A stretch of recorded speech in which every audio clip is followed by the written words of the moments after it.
our lessons is about Alan Pavia's dual coding theory.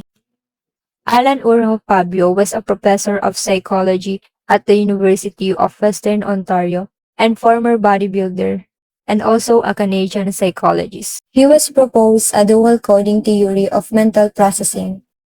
The theory assumed that cognitive behavior is mediated by two independent systems specialized for encoding, transforming, storing, and retrieving information. The nonverbal and verbal. This theory affirms that when two or more modalities are used in teaching learning, it is likely that learners learn better and faster. The two mentioned kinds of processing system are functionally and structurally independent. This means that each of them can work independently. Dual coding theory identified three types of processing. First is the representational. These are relatively stable, long-term information corresponding to perceptually identifiable objects and activities, both verbal and non-verbal. And pag sinabi nga nating verbal, this is the referring to verbal entities or yung spoken or written words, while the non-verbal is referring to the images. Next is the referential, links between non-verbal and verbal representation. For example, the word school, you will visualize the image of a school building. And the next is association. This also referring links between the same types of representation, either between words or between image. Next is the Robert Cagne's cumulative learning. Let him introduce first.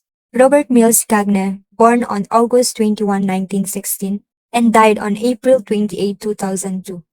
He is best known for his theory of condition of learning and the 9 events of instruction. Imagine that you are climbing a staircase where each step teaches you something new and exciting. This is what Gagne hierarchy of learning is all about. First is signal learning. Signal learning is when an individual or animal responds to a signal with a conditioned response, and this response is automatic and not consciously controlled. How it works, yung signal is yung magiging stimulus, something that trigger as reaction. Response naman is the automatic reaction to the stimulus. For example, you quickly pull your hand back when you see a hot object. Yung signal dun is see a hot object, while the response is you quickly pull your hand because you see a hot object. The reaction are automatic and happen without conscious thoughts. Next is the stimulus response learning. It is also known as operant condition, is a more sophisticated form of learning developed by Skinner, showing that behavior can shape by rewards and punishment. This type of learning involves making a specific response to specific stimuli, is exemplified by animal training. Third is training. This is an advanced form of learning where individuals connect a series of previously learned stimulus response bands into link sequence. This is mas mataas na yung level of learning na kung saan is pinagdudugtong-dugtong ay nagkakaroon ng step-by-step para matutunan or mamaster yung isang skills or activity. For example, riding a bicycle, the first things you can do is the balancing, pedaling, steering, and braking. They are linked together para makapag-maneho ko ng a bike. Verbal association is the type of learning, that form of training where the links between items are verbal in nature. It plays a crucial role in the development of language skills. For example, the word classrooms, yung related na words dun is like student, teachers, tables, mga upuan, teachers, those are related sa classrooms. In short, connecting one word to another. This is the type of verbal association. Next is discrimination learning. Learning to respond appropriately to different but similar stimuli. This kind of learning happens when you tell the differences between things and responds correctly to the right one. For example, yung traffic lights. Even though both are lights, you respond differently to each color. Yung green is mag-go ka, then yung red magi-stop ka. Pareho silang traffic lights, but yung response mo is magkaiba. Next is the concept learning. This type of learning is to respond similarly to different stimuli that belong to the same category. When you group or organize things based on what they have in common. For example, yung colors concept. Recognizing all red objects tulad ng apples, cars, shirts, basta belong siya sa red category. Lahat ng red is dun siya belong. And like yung shape, yung circle na shape, yung balls, yung coins, yung wheels, lahat ng mga objects na bilog is related dun or dun siya nakabelong. The 7 is rule learning. This is a high level of cognitive process, understanding and applying the relationship between different concepts. This is the type of learning that connects different ideas or a concept to form a rule that you can use in any situation. By mastering rule learning, student can develop the ability to understand and apply a complex relationship between concepts, leading to the better problem-solving skills and adaptability in the diverse in learning situation. And lastly, problem solving. This is the highest level of cognitive process according to Gagne. This means that the person uses what they already know to form a new solution or make decision in any situations they never faced before. Use what you already know to find answer to a new or different situation. By mastering problem solving, student can develop the ability to create and apply complex rules and procedure para ma-improve yung critical thinking and creativity and also their problem solving abilities. Proceed naman tayo sa 9 events of instruction according to Robert Gagne. First event is gaining attention or reception. So, syempre sa una, before tayo mag-start ng lesson is mahalaga na makuha muna natin yung attention ng mga learners.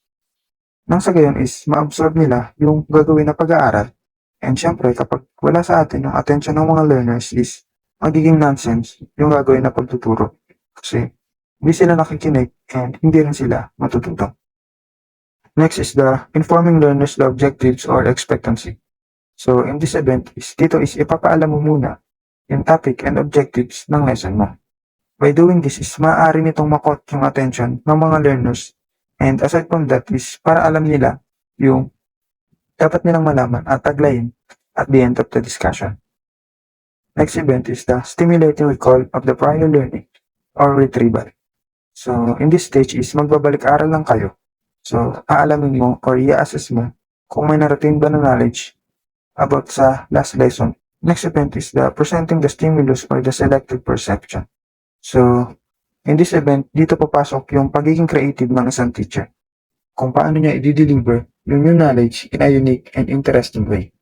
And yung mas madaling matatandaan ng mga learners, while also using and connecting the past lessons.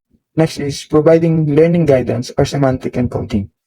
So, sa event na to, syempre, kailangan ng proper guidance ng mga learners. With guidance kasi is mas nalilesen yung frustration ng mga learners, especially pag nahihirapan sila sa mga lessons or activities. So, pwede mong i-explain or mas padaliin yung instructions para mas maintindihan nila at makatulong sa kanila. Next stage is eliciting performance or responding. So, in this event, dito natin malalaman kung may natutunan or natutuba yung learners through oral participation. So, meaning to speaking. Next stage is providing feedback or the reinforcement. So, familiar na tayo dito. So, as a teacher, kailangan natin na i-boost yung confidence ng mga learners. Ipapil sa kanila na very good sila by simply praising and giving appreciation sa mga efforts nila. And encouragement naman sa mga learners na mali or mababa yung scores para hindi sila panghinaan ng loob or mawalan ng self-confidence. Next stage is the assessing performance. So in this stage, titignan mo naman kung tama ba yung ginagawa ng learners, whether activities yan, examination, or quiz. Dito is i-evaluate mo kung na-apply ba nila yung matutunan nila and kung tama ba. And kapag tama, need ng feedback or affirmation. And if mali naman is kailangan natin sabihin in a way na hindi sila panghihinaan ng loob. In this way kasi is mas gaganahan pa yung mga learners na ibigay yung best nila para sa mga susunod na assessment. And the last stage, the enhancing retention and transfer or the generalization. So in this stage, dito is i-integrate ni teacher yung knowledge and learning in another or real-life situation.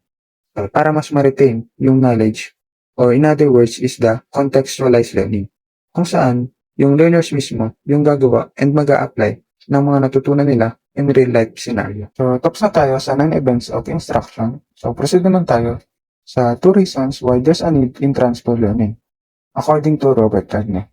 So, number 1 is learning one context enhances related performance in another context. So, ibig sabihin lang nun is learning doesn't happen in isolation. Pag natutunan mo ang isang bagay in one context is ma-apply and ma-enhance mo pa yun in another related scenarios. So, for example is natuto ka ng mathematics problem-solving skills sa school. Ayan. Yung skills mo na yun is magagamit mo pa siya ngayon in any other related na bagay aside sa school. So, for example is may family business kayo.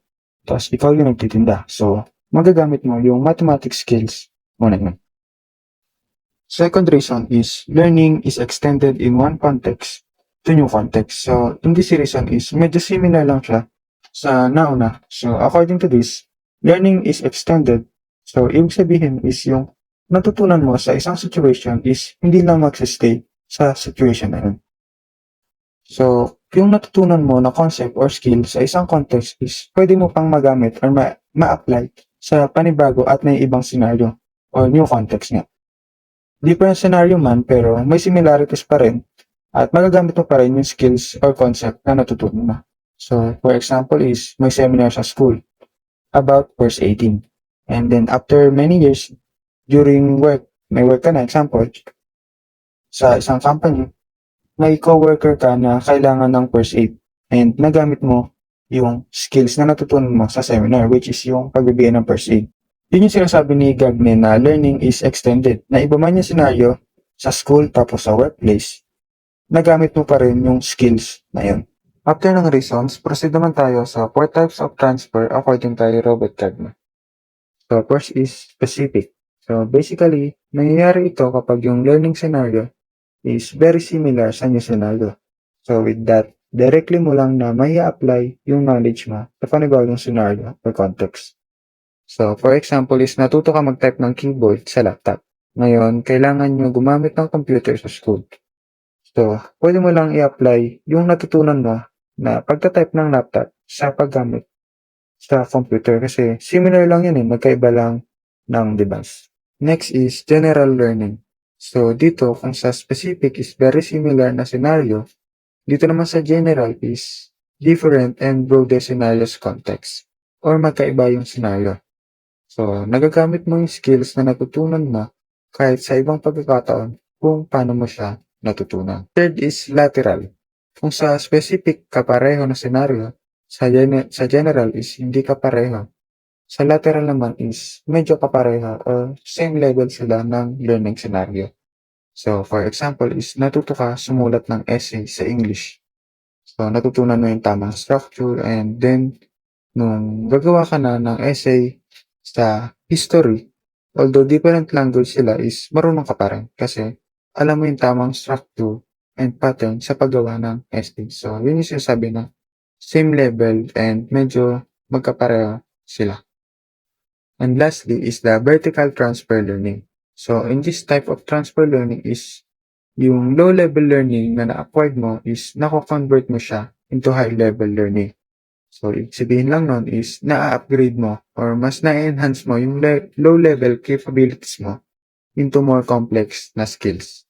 So, for example is natuto ka magbasa ng English. Ngayon, dahil sa pagbabasa mo is natuto ka mag-analyze and mag-review at mag-critic ng mga research papers. So, that's vertical transfer learning na enhance or na-upgrade mo yung low-level capabilities mo into more complex na skills. So, those are the 4 types of transfer of learning according kay Robert Cagne. So, that's the end of our lesson. So, sana may natutunan and make sure to be ready and review for this next meeting. Thank you.